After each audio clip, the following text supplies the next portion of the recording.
सत श्री अकाल जी सारिਆਂ ਨੂੰ। होप तुसीं सारे वधिया होवोगे। सो ये है जी अपनी क्लास नंबर 9 यूनिट अपनी चल रही है marginal costing and management decision. कल आप अपनी क्लास ਦੇ ਵਿੱਚ ਕੀਤਾ ਸੀਗਾ वेरिएंस एनालाइसिस, ठीक है। ਉਹਦੇ ਰਿਲੇਟਡ ਜਿੰਨੀ ਵੀ ਟਰਮ ਸੀ ਉਹ ਸਾਰੀ ਖਤਮ ਕੀਤੀ। ਉਸ ਤੋਂ ਬਾਅਦ ਅਸੀਂ ਮਟੀਰੀਅਲ ਵੇਰੀਐਂਸ ਵੀ ਕੱਲ੍ਹ ਵਾਲੇ ਹੀ ਲੈਕਚਰ ਦੇ ਵਿੱਚ ਕੀਤਾ। ਔਰ ਮਟੀਰੀਅਲ ਵੇਰੀਐਂਸ ਦੇ ਵਿੱਚ ਉਸ ਤੋਂ ਇਲਾਵਾ ਕੁਛ ਵੀ ਕਰਨ ਦੀ ਜ਼ਰੂਰਤ ਨਹੀਂ ਹੈ। ਟਰਮਸ ਨੂੰ ਯਾਦ ਰੱਖੋ, ਫਾਰਮੂਲਾਜ਼ ਨੂੰ ਯਾਦ ਰੱਖੋ, ठीक है।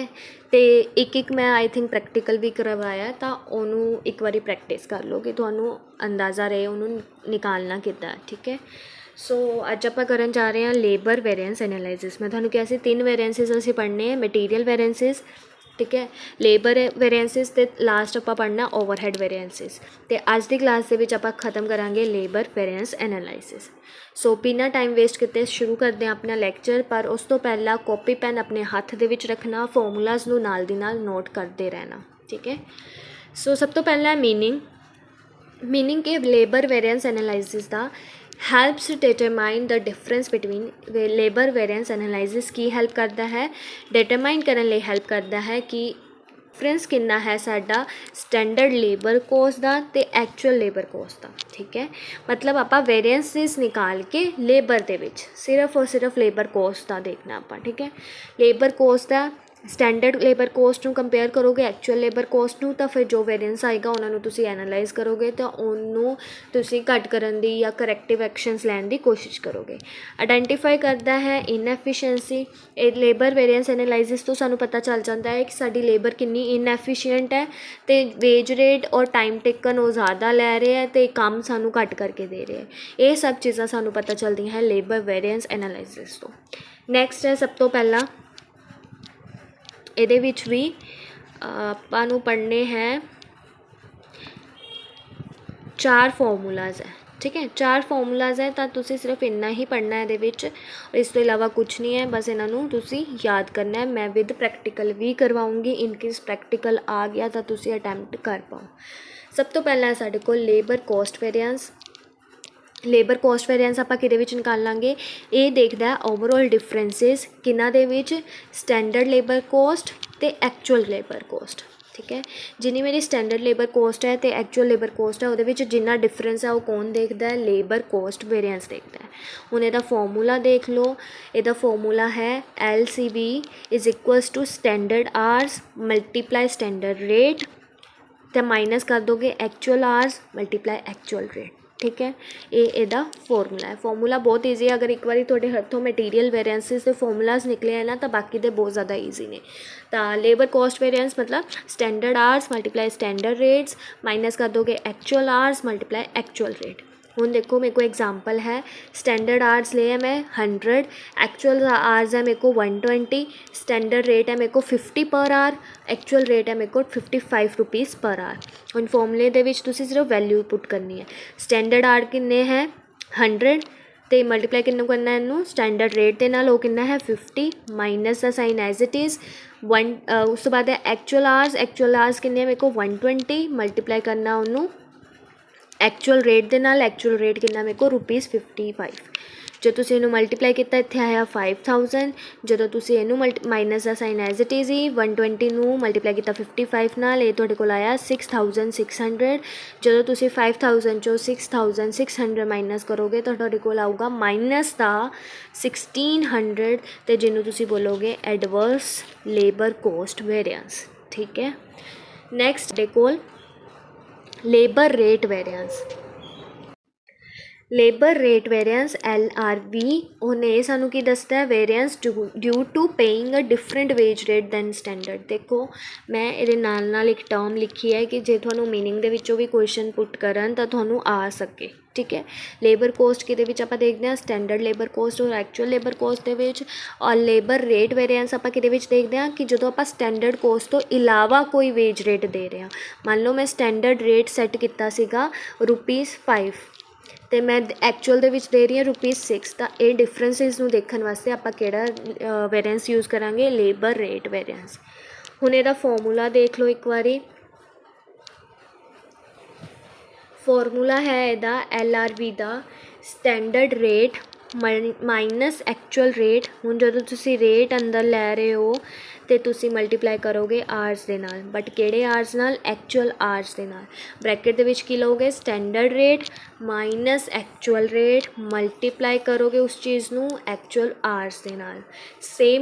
सेम एग्जाम्पल ते आपां प्रैक्टिकल अटैम्प्ट करांगे। हुण स्टैंडर्ड आवर्स किन्ने है? 100। एक्चुअल आवर्स किन्ने है? 120। एक्चुअल रेट कितना है? 55 rupees per hour. Standard rate कितना है? 50 पर आवर। ठीक है, हुण फॉर्मूले के अकॉर्डिंग इनू पुट करोगे। ब्रैकेट च किसी स्टैंडर्ड रेट कितना है मेरा? 50 पर आवर। तो एक्चुअल रेट नू माइनस करना है तो ₹55 माइनस करोगे, मल्टीप्लाई कितना करना है? एक्चुअल आवर्स दे नाल। एक्चुअल आवर्स किन्ने मेरे को? 120। तो इनू मल्टीप्लाई करोगे 120 नाल। जो तुसीं ब्रैकेट सॉल्व करोगे आएगा थोड़े को -5, फिर -5 नू मल्टीप्लाई करोगे 120 नाल, थोड़े को -600 आएगा। तो वह भी थोड़े कोल की है? एडवर्स। तो थोड़ा लेबर रेट वेरिएंस भी की है? एडवर्स। नैक्सट है साढ़े कोल लेबर एफिशिएंसी वेरिएंस। हुण लेबर एफिशिएंसी वेरिएंस तुहानूं की दसेगा? लेबर एफिशिएंसी वेरिएंस दसेगा variance due to difference in time. ठीक है, स्टैंडर्ड टाइम आपां सैट कीता सीगा, मान लो कि लेबर है जो 8 घंटे दे विच वो काम नूं पूरा कर देगी, बट एक्चुअल दे विच उहने लए 9 घंटे। ठीक है, तो ये जिहड़ा डिफरेंस आएगा आवर्स दे विच, मतलब तुसीं जिथे टाइम नूं देखोगे वो आएगा लेबर एफिशिएंसी वेरिएंस। ठीक है, जिथे वेज रेट नूं देखोगे वो आएगा लेबर रेट वेरिएंस। जिथे तुसीं प्रॉपर कॉस्ट नूं देखोगे, मतलब जो स्टैंडर्ड आवर्स नूं स्टैंडर्ड रेट नाल मल्टीप्लाई करके ते एक्चुअल आवर नूं एक्चुअल रेट नाल मल्टीप्लाई करके देखोगे तो वो आएगा लेबर कॉस्ट वेरिएंस। ठीक है, सो देख लेंदे आ इहदा फॉर्मूला। लेबर एफिशिएंसी वेरिएंस का फॉर्मूला है standard R minus actual R. ठीक है, ब्रैकेट के अंदर की रखोगे स्टैंडर्ड आवर्स और एक्चुअल आवर्स नूं ते मल्टीप्लाई कितना करोगे? स्टैंडर्ड रेट दे नाल। सेम एग्जाम्पल, बस असीं वैल्यूज़ नूं हुण पुट करांगे। पहला की है साढ़े कोल? स्टैंडर्ड आवर्स है साढ़े कोल 100। एक्चुअल आवर्स किन्ने है? 120। उन्होंने माइनस करोगे तो मल्टीप्लाई कितना करनी है उस चीज़ को? स्टैंडर्ड रेट ने नाल, वो है 50 पर आवर, ₹50 पर आवर। तो जो तुसीं 100 के विचों 120 नूं माइनस किया तो तुहाडे कोल आया -20। -20 नूं जो तुसीं 50 नाल मल्टीप्लाई किया तुहाडे कोल आया ₹1000, बट एडवर्स, क्योंकि जिहड़ी आ वैल्यू आ रही सी ये माइनस दे विच आ रही सी। ठीक है, सो थोड़ा इस एग्जाम्पल दे विच लेबर एफिशिएंसी वेरिएंस वो भी की है? अनफेवरेबल कह सकते हो, एडवर्स कह सकते हो, नैगेटिव कह सकते हो। ठीक है, नैक्सट है साढ़े कोल, आई थिंक ये लास्ट है, लेबर आइडल टाइम वेरिएंस। ठीक है, आइडल टाइम मैं डिटेल दे विच करवाया होया cost accounting they which, please हो जाके लैक्चर्स तुसी देख लो। ठीक है, इत्थे मैं ब्रीफ दे विच दसूँगी कि आइडल टाइम की हुंदा। आइडल टाइम साडा हुंदा है वो टाइम जिथे कोई भी वर्क परफॉर्म ना किया गया होए, नो वर्क इज़ परफॉर्म। ठीक है, जिस टाइम दे विच कोई भी वर्क परफॉर्म ना किया गया होए, या तुसी कह सकते हो वेस्ट टाइम, जो इदा ही चला गया, जिथे कोई प्रोडक्शन नहीं हुई। हुण ये चीज़ ऑप्शनल है, ये फॉर्मूला अगर तो थानू दे विच इन्फॉर्मेशन दे विच दिता होया आइडल टाइम तां तुसी ये फॉर्मूला यूज़ करोगे, या थानू स्पैसीफाई कर दिता गया कि तुसी लेबर आइडल टाइम निकालो तां तुसी ये वाला फॉर्मूला यूज़ करोगे। हुण इहदा मीनिंग की है? Loss due to the paid hours. ठीक है, वो लॉस जो मैं पैसे दिते हैं, वेजिस दित्तियां हैं लेबर नूं, बट उस टाइम दे लई उन्होंने कोई भी काम परफॉर्म नहीं किया।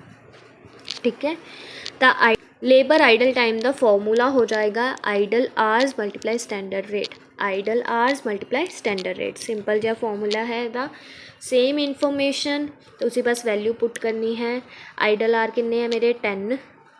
ठीक है, वो इन्फॉर्मेशन दे विच दिते हुए हैं 10 आवर्स, मल्टीप्लाई किनू करना उन्होंने? स्टैंडर्ड रेट के नाल, ते स्टैंडर्ड रेट किन्ना मेरा? 50 पर आवर। तो उन्होंने मल्टीप्लाई करोगे तो तुहाडे कोल आएगा 500। हुण आइडल टाइम तुसी नोट करना हमेशा एडवर्स ही आएगा। एडवर्स क्यों आएगा? क्योंकि मैं उस घंटे लिए पैसे दे रही हूँ जिस घंटे ते मैनू कोई काम नहीं करके दिता लेबर ने, तो वो मेरे बिजनेस ਲਈ ਤਾਂ नुकसान ही है ना, इसलिए उन्होंने तुसी एडवर्स की टर्म दे विच ही मैंशन करोगे।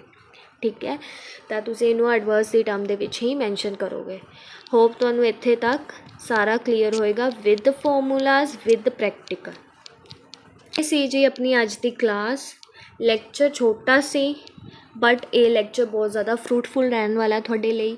ਤਾਂ ਪਲੀਜ਼ ਫਾਰਮੂਲਾਸ ਨੂੰ ਅੱਛੀ ਤਰ੍ਹਾਂ ਯਾਦ ਕਰੋ, ਇਹਨਾਂ ਦੀ ਕੈਲਕੂਲੇਸ਼ਨ ਇੱਕ ਵਾਰੀ ਦੇਖ ਲਓ ਅਤੇ ਹੋਪ ਤੁਹਾਨੂੰ ਲੈਕਚਰ ਵਧੀਆ ਲੱਗਿਆ ਹੋਏ। ਜੇ ਤੁਹਾਨੂੰ ਲੈਕਚਰ ਵਧੀਆ ਲੱਗਿਆ ਹੋਏ ਪਲੀਜ਼ ਚੈਨਲ ਨੂੰ ਸਬਸਕ੍ਰਾਈਬ ਕਰਨਾ ਅਤੇ ਵੀਡੀਓ ਨੂੰ ਵੱਧ ਤੋਂ ਵੱਧ ਸ਼ੇਅਰ ਜ਼ਰੂਰ ਕਰਨਾ। ਇਹਦੇ ਨਾਲ ਮੇਰਾ ਟੈਲੀਗ੍ਰਾਮ ਚੈਨਲ ਵੀ ਜੁਆਇਨ ਕਰ ਲਓ ਫੋਰ ਰੈਗੂਲਰ ਅਪਡੇਟਸ। ਮਿਲਦੇ ਹਾਂ ਨੈਕਸਟ ਕਲਾਸ ਦੇ ਵਿੱਚ, ਜਿਹਦੇ ਵਿੱਚ ਆਪਾਂ ਕਰਾਂਗੇ ਓਵਰਹੈਡ ਵੇਰੀਐਂਸ ਐਨਾਲਾਈਸਿਸ। ਆਈ ਥਿੰਕ ਉਹਦੇ ਮੈਂ 2 ਪਾਰਟਸ ਲੈ ਕੇ ਆਵਾਂ, ਕਿਉਂਕਿ ਲੈਕਚਰ ਜ਼ਿਆਦਾ ਲੈਂਦੀ ਹੋ ਜਾਏਗਾ ਔਰ ਫਾਰਮੂਲਾਜ਼ ਹੈ ਜੋ ਫਿਰ ਸਾਰੇ ਮਿਕਸ ਅਪ ਹੋ ਜਾਊਗੇ। ਸੋ ਮਿਲਦੇ ਹਾਂ ਨੈਕਸਟ ਕਲਾਸ ਦੇ ਵਿੱਚ। Thank you so much.